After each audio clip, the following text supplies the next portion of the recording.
Good afternoon, and welcome back to the Humble Healer podcast. And thanks for checking in and tuning in with me today. And today I'm talking about a supplement that I'm thinking about starting my mother on.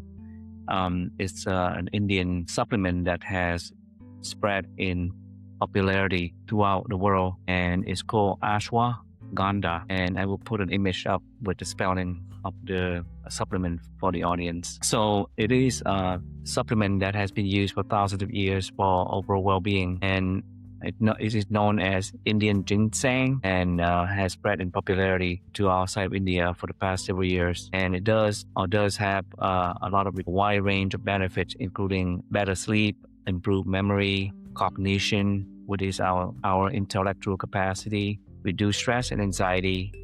And we'll go over these benefits later on with the studies that have been published on the effects, comparing the groups that took ashwagandha, and those that took placebo.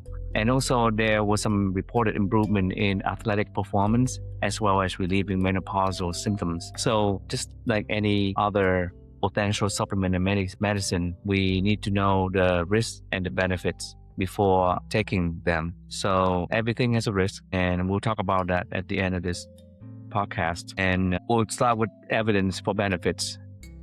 So on stress and anxiety, a recent meta-analysis of 29 trials and another randomized controlled trial in which they divided into groups equally, and they gave one group the experimental medication and the other group basically sugar pills. And supposedly the better studies, they were blind the researchers who do not know what group receiving what pill, and then they study the effectiveness of both and then compare to see if there's a difference. So randomized controlled trial is the gold standard in research. So when you see RCT, then you know that it's a good study, especially if it's conducting into the future, collecting information into the future. So just before we continue, just want to let you know that you're checking in to the podcast with Dr. Quang Lei.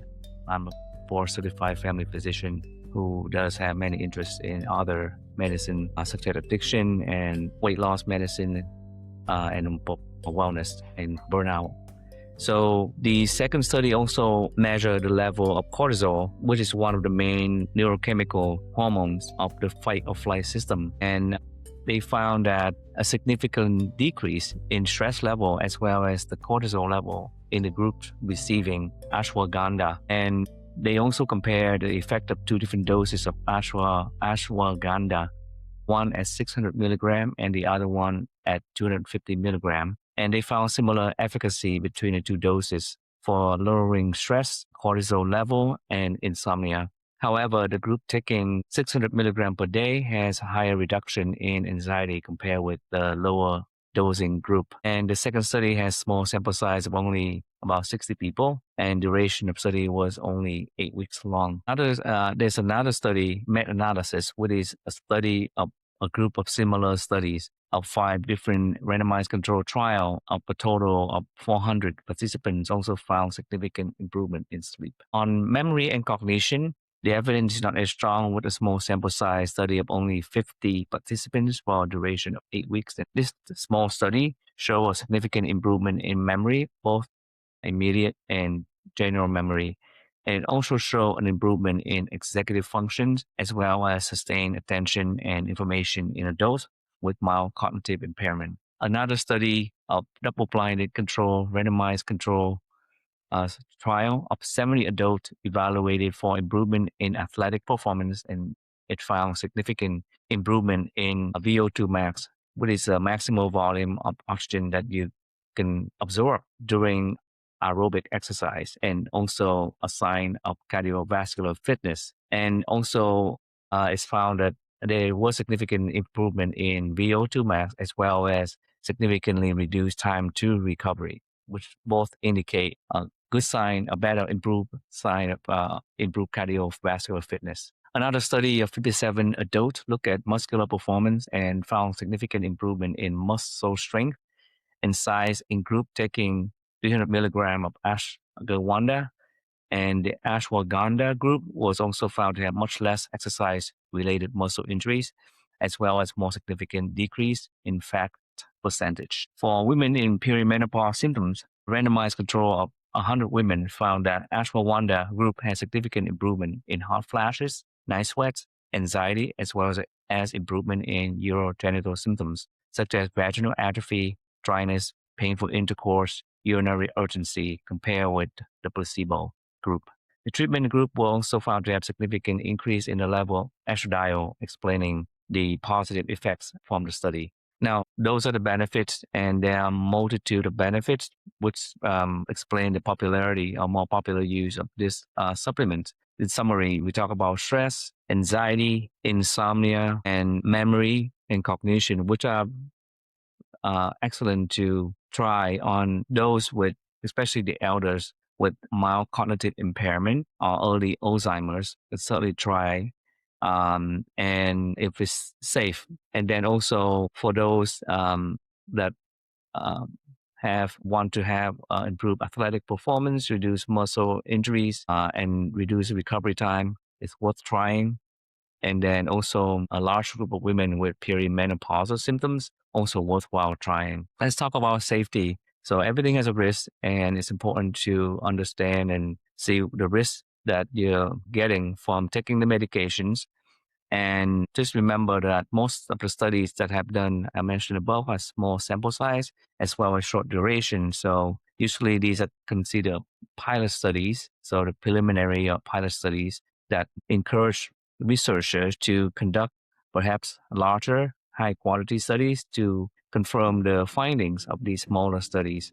And there was one study that looked specifically at safety and tolerability of taking 300 milligram ashwagandha twice a day, and it did not find any specific adverse effects in regard to hematologic and biochemical parameters. Also, no difference in liver function tests and thyroid functions, which are two prominent potential side effects that one can get from taking ashwagandha. For common adverse side effects, gastritis, not unlike taking non-steroidal anti-inflammatory medication or NSAIDs like naproxen, and also sedating. But if something that helps you sleep better, then obviously it will be sedating. So, certainly be mindful about the medication with driving. And then other safety concerns, and we always talk about liver toxicity is rare but can result from metabolite of ashwagandha, and it poses a risk like most medication metabolites to the liver, and especially in those with impaired liver functions. And so it's recommended that patients or anyone to avoid ashwagandha in those with chronic liver disease, and in those that started taking ashwagandha, then check LFT periodically every 3 months to make sure there's no evidence of any worsening liver function. And also thyroid function has been found to have increased level of free T3 and T4, which indicate hyperactive thyroid activities that need to be monitored also. And the average duration after starting ashwagandha is about 2 months. A drug interaction, ashwagandha can also lower blood sugar and blood pressure. Monitor your sugar and blood pressure closely if patient on antihypertensive medications or on insulin to ensure that they don't drop the blood pressure too low or sugar too low. And avoid in pregnant and lactating women, since there's no data of safety available. And for those undergoing major surgery, to avoid medication 2 weeks prior. And also the last group, to be cautious in giving medications or taking the medications. Ashwagandha is those with prostate cancer, since ashwagandha has been found to increase the level of testosterone in some people. So what the dose that you should take no more than 300 to 600 milligram per day. And for more safety, consider cycle on and off every 6 to 8 weeks to avoid toxicity level buildup. So start out with 8 weeks, and then stop for 4 to 8 weeks, and then do that again, and see if it can reduce the buildup of the potentially toxic effect. And also get baseline thyroid function tests and liver function tests, and consider checking that every 8 weeks. And then for different brands, look for those with that are certified by NSF or USC certified brands, and also avoid proprietary blends since the dosing is unknown, or gummies since also it's not the dosing is also unregulated and unknown. So NSF or USB certified brands, and they make sure that the supplements have the appropriate dosing as written on the bottle. So that is ashwagandha, and yes, I will think about starting that on one of my family members, and then also I actually started on that on a geriatric patient that I saw a few days ago too, who has a mild cognitive impairment. So we'll see. I'll make sure that it's safe before you take the medication. Any comment on and or whether you've used it and have any positive or negative effects, please leave a comment for the show. And please don't forget to hit the like button and subscribe to the channel and share with your friends and family if you haven't done so. I appreciate it very much. Have a good day.